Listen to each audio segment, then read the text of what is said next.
हर हर हर हर बोलो गंगा मैया की। बाबा विश्वनाथ जी की इस पवित्र नगरी में आप सभी का वंदन करते हुए हमारे महाराष्ट्र और पूरे देश के छत्रपति शिवाजी महाराज जी को भी मैं नमन करता हूं। छत्रपति शिवाजी महाराज की जय भवानी। भारत माता की, भारत माता की जय श्री राम, जय जय श्री राम।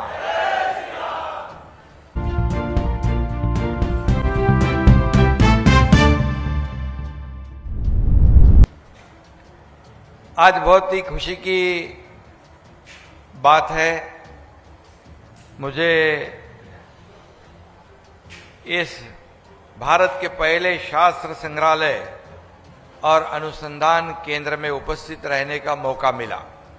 आप सभी उपस्थित महानुभाव, आपको मैं प्रणाम करता हूं।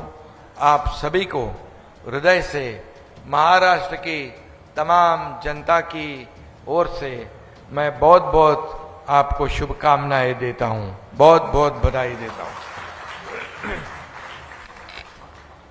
महाराष्ट्र के संत श्री ज्ञानेश्वर माउली ने कहा है, ओम नमो जी आद्या वेद प्रतिपाद्या, अर्थात वेदों में वर्णित परमेश्वर को मेरा प्रणाम। इस केंद्र के उद्घाटन के दौरान मैं खुद को हमारी प्राचीन ज्ञान परंपरा से जुड़ा हुआ महसूस करता हूं। यह और हमारे सबके लिए भाग्यशाली बात है और ये केवल संग्रहालय नहीं बल्कि भारत की प्राचीन परंपराओं और समृद्ध संस्कृति को नई पीढ़ी तक पहुंचाने का एक केंद्र है। और आज हम पवित्र दुर्गा कुंड स्थित धर्म संघ सभागार में उपस्थित हैं। श्री स्वामी जी करपात्री जी महाराज आश्रम और धर्म संघ मणि मंदिर है। यह स्थान सनातन धर्म का एक जीवित केंद्र है। यह आध्यात्मिकता, संस्कृति और सामाजिक जागरूकता का संगम होता है। यह धर्म सम्राट स्वामी करपात्री जी महाराज की तपस्थली है और ऐसे जगह पर आने का मुझे मौका मिला है, जिन्होंने अखिल भारतीय धर्म संघ की स्थापना कर सनातन धर्म के प्रचार, गौ रक्षा और सामाजिक कल्याण के लिए अविस्मरणीय योगदान दिया है। मुझे खुशी है कि हमारी महाराष्ट्र सरकार ने जब मेरे मुख्यमंत्री कार्यकाल में गौ माता को राज्य माता का दर्जा दिया।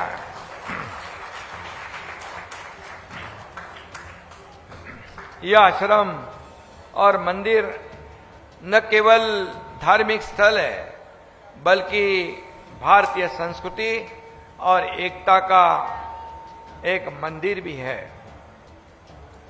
यह हमें स्वामी करपात्री महाराज जी के आदर्शों, धर्म सेवा और समरसता को अपनाने की प्रेरणा देता है। यह एक ऐसा मंदिर है जो हमारी सनातन संस्कृति, आध्यात्मिकता और जीवन शैली का जीवित प्रतीक है। सबसे पहले मैं पद्मश्री आचार्य गणेश्वर शास्त्री द्रविड़ जी को भी नमन करता हूं और वंदन करता हूं। आचार्य जी को आप सब जानते हैं। आचार्य जी ने अयोध्या में रामलला की प्राण प्रतिष्ठा और काशी विश्वनाथ मंदिर के भव्य धाम के उद्घाटन का शुभ मुहूर्त निकाला था और हमारे मित्र, हमारे उत्तर प्रदेश के आयुष मंत्री दयाशंकर मिश्र, दयालु जी यहाँ उपस्थित है। दयाशंकर जी का नाम और सभा दोनों में दयालु है। साथ ही उपेंद्र कुमार त्रिपाठी जी जो काशी विश्वविद्यालय में वेद विभाग के प्रमुख भी है। उन्होंने वेदों पर गहन अध्ययन किया है और कई किताबें उन्होंने लिखी है।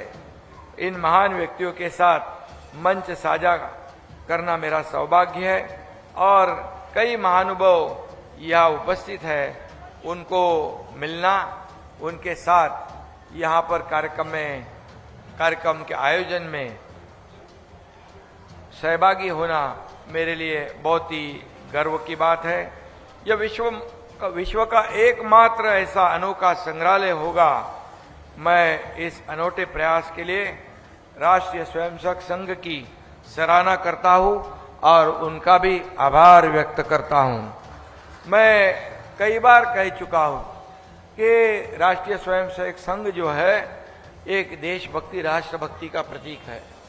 जब आपदा आती है, आपत्ति आती है, कुछ भी संकट आता है, जब हम अहमदाबाद में जब ये विमान दुर्घटना, जब बड़ी दुर्घटना हुई, तब भी स्वयंसेवक वहां मदद को पहुंचे थे और आप सभी लोग हमेशा जहां जहां आपत्ति आती है वहां पहुंच जाते हैं। इसलिए विशेष रूप से उन स्वयंसेवकों, आयोजकों और समर्थकों की प्रशंसा करता हूं जिन्होंने दिन रात मेहनत कर इस कार्यक्रम को सफल बनाया है। और उसी के साथ मैं परम आदरणीय सर संघचालक आदरणीय मोहन भागवत जी को भी नमन करता हूं, क्योंकि उनके मार्गदर्शन में कई ऐसे बड़े जो उपक्रम है उसका नियोजन होता है और एक देशभक्ति, राष्ट्रभक्ति की जागृति करने का काम उनके माध्यम से होता है। आपका परिश्रम, निष्ठा और हिंदुत्व के प्रति प्रेम हम सभी के लिए प्रेरणादायी है। हमारे लोकप्रिय प्रधानमंत्री नरेंद्र मोदी जी ने हमें विकास और विरासत का मंत्र दिया है।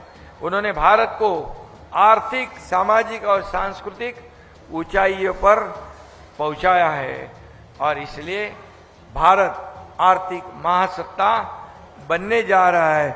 यह भी हमारे लिए बहुत ही खुशी की बात है, क्योंकि आप जानते हैं हमारे प्रधानमंत्री कर्मठ भी है और दयालु भी है। जब पहलगाम का हमला हुआ तब उन्होंने हमारे देशवासियों की रक्षा में जो कदम उठाया, इससे पाकिस्तान को भी सबक सिखाने का काम हमारे आदरणीय प्रधानमंत्री जी ने बराबर किया है।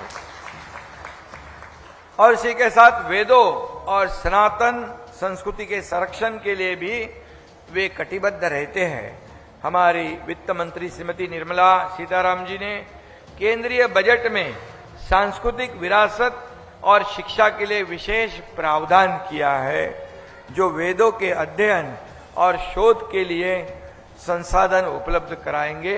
ये भी बहुत बड़ी बात है, क्योंकि हमारी जो पुरानी संस्कृति है, हमारे वेद है, हमारे धार्मिक ग्रंथ है, इनका जतन होना चाहिए और उनका संरक्षण होना चाहिए। इसीलिए ये भी निर्णय बहुत बड़ा है। डिजिटल तकनीकी को बढ़ावा देने की घोषणाएं वेदों के डिजिटल रूप में संरक्षित करने में जरूर मदद करेगी। उत्तर प्रदेश के मुख्यमंत्री हमारे मित्र श्रीमान योगी आदित्यनाथ जी ने इस केंद्र को हर तरह से मजबूत किया और केंद्र सरकार ने इसके लिए भी आवश्यक सहयोग जो है योगदान दिया है। मैं सौभाग्यशाली हूं कि मुझे व्यक्तिगत रूप से इस केंद्र को कुछ योगदान देने का मौका भुजंग हमारे बोबड़े जी के वजह से मिला है और यहाँ शास्त्र संग्रहालय और अनुसंधान केंद्र के उद्घाटन के साथ साथ पांडुलिपियों के डिजिटलीकरण का कार्य भी शुरू हो रहा है। आज दुनिया के कई हिस्सों में युद्ध और संघर्ष का माहौल है। हाल के दिनों में हमने देखा है कि कैसे घातक शस्त्रों का उपयोग होता है, लेकिन शास्त्र और शस्त्र में केवल एक छोटा सा शब्द का अंतर है। मैं मानता हूं कि शास्त्र भी एक शस्त्र है जो अज्ञान को दूर करता है। आज हमें शास्त्रों की अधिक आवश्यकता है, शस्त्रों की नहीं। वेद हमारी सनातन संस्कृति का आत्मा है। अथर्ववेद में चिकित्सा और जड़ी बूटियों का उल्लेख है। सामवेद ने भारतीय शास्त्रीय संगीत की नींव रखी है। यजुर्वेद में यज्ञ और सामाजिक कर्तव्य की जानकारी दी है। वेदों में वसुधैव कुटुंबकम जैसे विचार है जो विश्व शांति और एकता का संदेश देते हैं और दुनिया को प्रेरणा देते हैं। ये ग्रंथ धार्मिक नहीं बल्कि विज्ञान, दर्शन और जीवन शैली का त्रिवेणी संगम है, ऐसा मैं कहूं तो उचित होगा। दुखद है कि आक्रमणों, धर्म परिवर्तन और गलत व्याख्याओं के कारण वेदों को नुकसान हुआ है। इसलिए वेदों का संरक्षण आज बहुत जरूरी है। शास्त्र मंदिर इसी उद्देश्य के लिए बनाया गया है, जहां वेदों का संग्रह भी होगा, शोध भी होगा, अध्ययन भी होगा और प्रचार और प्रसार भी होगा। और इतना ही मैं कहूंगा कि मैं भी हमारे हिंदू हृदय सम्राट बाला साहब ठाकरे जी के विचारों पे, आदर्शों पे अब आगे बढ़ने का काम कर रहे हैं। आपको पता है कि उनका भी एक ही सपना था, अयोध्या में राम मंदिर बने और कश्मीर का 370 कलम हटे। जो आदरणीय प्रधानमंत्री जी ने वो सपना पूरा करके दिखाया और इसलिए सभी लोगों के सहयोग से आज एक शुरुआत हुई है।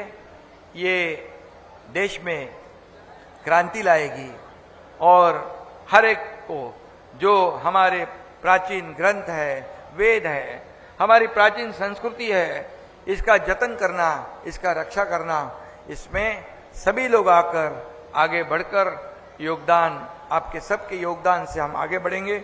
चलो इस शुभ अवसर पर इस पवित्र सभागार में संकल्प ले कि हम अपने वेदों को बचाने, उनकी महिमा को फैलाने और सनातन जीवन शैली को अपनाने के लिए एकजुट होकर काम करेंगे और वेदों की रक्षा करेंगे। वेदो रक्षति रक्षिता। जय सनातन, जय भारत।